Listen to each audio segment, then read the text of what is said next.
Something I want to address with using rust converter. Okay.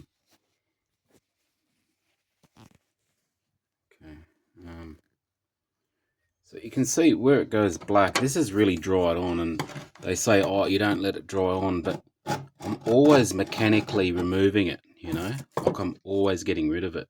So for instance, I'm not going to paint straight over, like ever. What I'm going to do is I'm actually going to do this. Now watch what happens to all that black dead rust.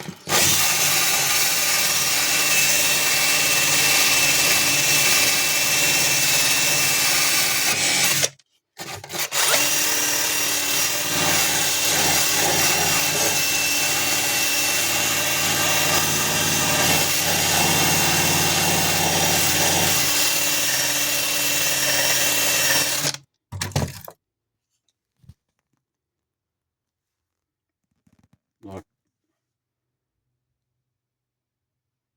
it's gone, you see.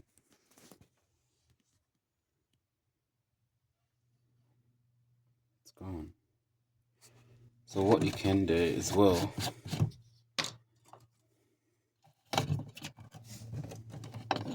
paint it up again.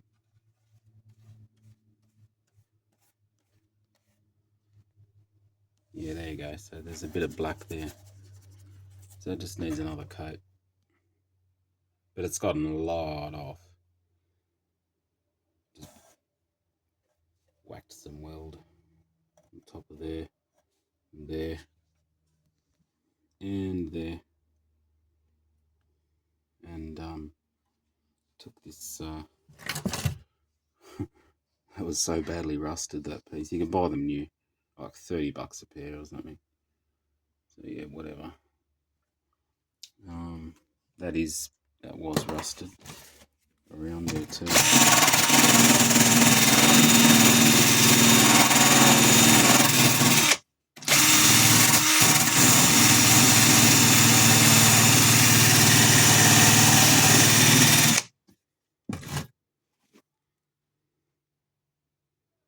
This comes up so much better with one application. Although I think I've put a couple here. But yeah. Oh, there's a little dot of something here.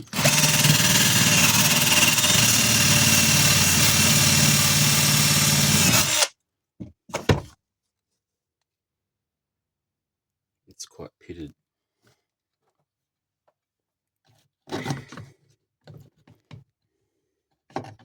Yeah. Get some more on there. Really soak it.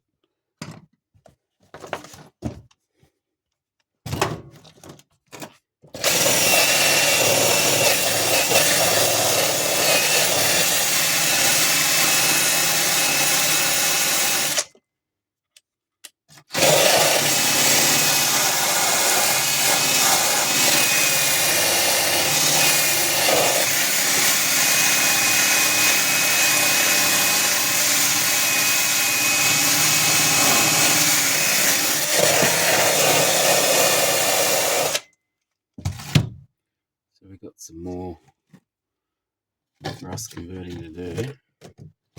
Do that now.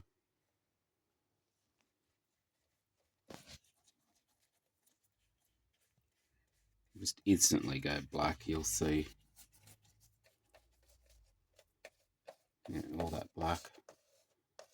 That's rust.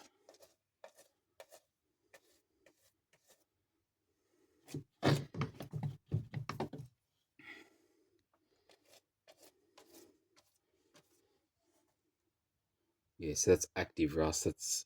That's not black. You can see how it's actually brown. So you've got to look. I mean, you've got to get a lot of penetration of this acid for this to work.